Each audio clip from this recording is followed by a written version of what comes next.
1 घंटे से अधिक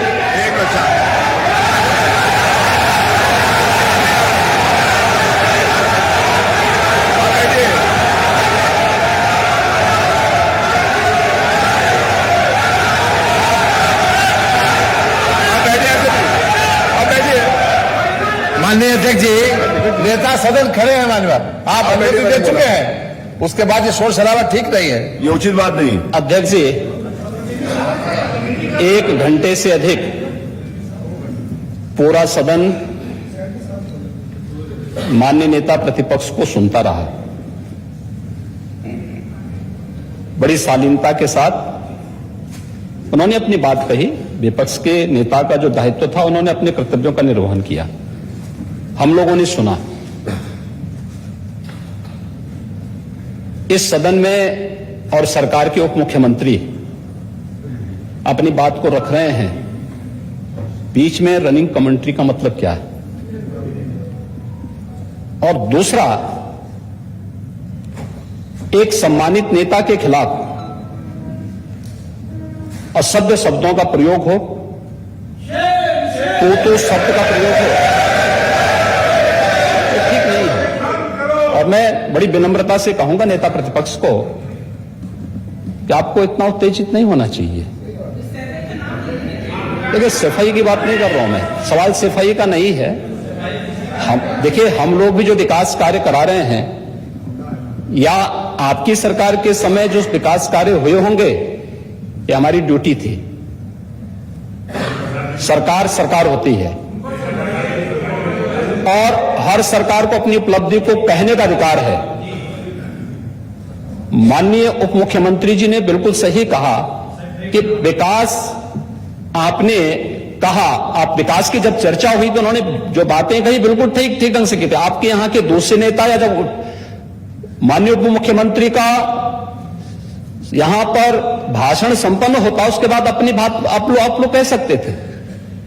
लेकिन देखिए, मैं कल भी देख रहा था, कल माननीय वित्त मंत्री जब यहां पे जवाब देने के लिए खड़े हुए, उन पर जिस तरीके की भाषा का प्रयोग उस समय किया गया, आज फिर हम देख रहे हैं। देखिए, लोकतंत्र में हर सदस्य को सदन में अपनी बात रखने का पूरा अधिकार है, और अगर आप कहेंगे तो कैसे इस बात की अपेक्षा रखते हैं कि इस पार से उसका जवाब नहीं मिलेगा? पूरे 1 घंटे से अधिक समय तक पूरा सदन और खासतौर पर सत्ता पक्ष से जुड़े हुए सभी मान्य सदस्यों ने आपकी बात को बहुत ध्यान से सुना। देखिए, सहमत होना ना होना अपना विषय है, नहीं, सवाल दूसरा नहीं। देखिए, सफाई भी इसी प्रदेश का हिस्सा है। अध्यक्ष महोदय, सवाल ये नहीं है, मैं सुनने को तैयार हूं। अच्छा, मुखर्जी जी बोल रहे हैं, सफाई भी तो इसी प्रदेश का हिस्सा है। नहीं, सफाई, देखिए, भाषा आप उसको बाद में बोल सकते हैं। देखिए, हमारी सहमति असहमति हो सकती है। देखिए, हमारी असहमति असहमति हो सकती है किसी बात पर, हम बाद में इस बात को करेक्शन करा सकते हैं। लेकिन तो मैंने शब्द का प्रयोग नहीं किया जाना चाहिए, और किसी भी असभ्य भाषा का प्रयोग नहीं होना चाहिए। और मैं माननीय अध्यक्ष जी से अनुरोध करूंगा कि अगर इस प्रकार की शब्दावली प्रोसीडिंग का हिस्सा बनी है तो कृपया उसको हटवा दें, क्योंकि ये गलत परंपरा होगी और मैसेज का देश के अंदर खराब जाएगा। हमें हमेशा इस बात को ध्यान में रखना होगा, सदन की मर्यादा का ध्यान हर हाल में बनाए रखना होगा। दूसरा, जब एक सदस्य बोल रहा हो तो सदस्य के बीच में, और खासतौर पर उप मुख्यमंत्री बोल रहे हैं, तो बीच में रनिंग कमेंट्री करना, बीच में धमकी देना, ये चीजें ठीक नहीं है। और मुझे लगता है सदन की मर्यादाएं इससे आहत होती हैं, कोई भी इसको नहीं स्वीकार करेगा। और मैं विनम्रता से कहूंगा माननीय नेता प्रतिपक्ष को, उनका सम्मान है, वे सबसे बड़े विपक्षी दल के नेता हैं, और मुझे लगता है कि इस मर्यादा की अपेक्षा केवल सत्ता पक्ष से ही न करें, विपक्ष भी उस मर्यादा का पालन करेगा तो दोनों का सम्मान बना रहेगा। और ये सम्मान दोनों का बना रहे। देखिए, सहमति और सहमति लोकतंत्र की ताकत है, या आवश्यक नहीं, हम ये नहीं कहते हमारी बात से सहमत हूं, या मैं ये भी नहीं कह सकता कि मैं आपकी बात से सहमत हूं। जब मेरी बारी आएगी, मैंने तो पूरे 1 घंटे तक आपकी बात को सुना, मेरी बारी जब मेरे दल की ओर से मेरी बारी लगाई जाएगी, मैं उस दिन अपनी बात को यहां पे रखूंगा। मैंने आपके पूरे भाषण को इसीलिए सुना, सुना ही नहीं, प्रोसीडिंग मंगाऊंगा, फिर देखूंगा, उसका पूरा जवाब भी दूंगा यहां सदन पे।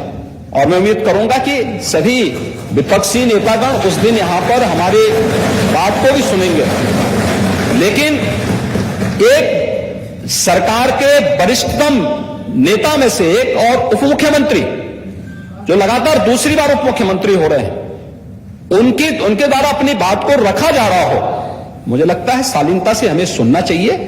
अगर हमें लगता है गलत हो रहा है, देखिए बहुत सारी चीजें अगर हम भी इस बात को कहते, बहुत सारी चीजें नेता प्रतिपक्ष भी ऐसी थी जो आपत्तिजनक हो सकती थी, हमने सुना भाई, हमें जो स्वीकार करना हो वो स्वीकार करेंगे और उसका जवाब देंगे भी। लेकिन बीच में इस तरीके की उत्तेजना दिखाना उचित नहीं है। देखिए माहौल इससे खराब होता है और अनावश्यक रूप से बाहर मैसेज खराब जाता है। हमारे बारे में टिप्पणियां होती हैं, सदन के बारे में टिप्पणी होती है, हर एक सदस्य की मर्यादा भंग होती है और सदस्य की इसका सम्मान बाहर तार तार होता है, पब्लिक में इसका मैसेज खराब होता है। और इस प्रकार की शब्दावली का प्रयोग न हो, और अगर ये तो शब्द का प्रयोग हुआ है तो मैं आपसे अनुरोध करूंगा कि कृपया इसको सदन की प्रोसीडिंग का हिस्सा कतई न बनाने दिया जाए, क्योंकि ये आने वाले समय में नजीर बनेगा। फिर यही होगा जो इससे पहले इस सदन में होता रहा है, उस चीज को हर हाल में रोकना होगा। और मैं आपसे विनम्र अनुरोध करूंगा कि ये रनिंग कमेंट्री, बीच में धमकी देना, ये चीजें बंद होनी चाहिए। अच्छा होगा कि कार्रवाई को निभा लूंगा। धन्यवाद। मैं कार्रवाई को वीडियो को लाइक, सब्सक्राइब और शेयर करना ना भूलें। अपने विचारों को कमेंट बॉक्स में लिखकर हम तक जरूर पहुंचाइए।